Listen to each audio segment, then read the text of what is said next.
که در تمام دنیا برنامه‌ساز و تکنولوژها کم هستند ولی که طلبات زیاد است.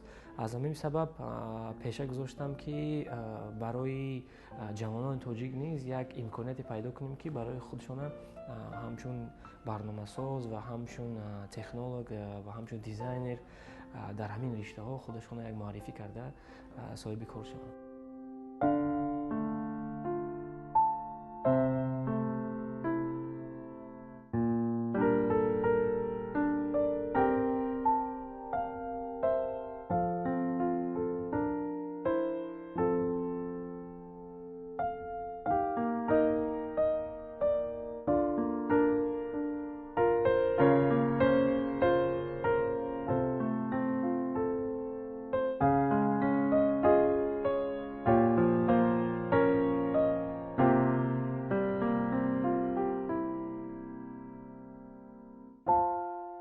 تعدادی نفران بسیارند و چون مقصد اساسی ما با جای کار تامین نمودن ختم کنندگانمون است، ما خود خرسند میشیم وقتی که پول رو برگردانده میتیم، برای که وقتی که ما پول رو برگردانده میتیم این معنی رو دارد که این نفر خوب تحصیل کرد. وقتی که خوب تحصیل میکند با جای کار هم تامین کردنش مشکل نیست.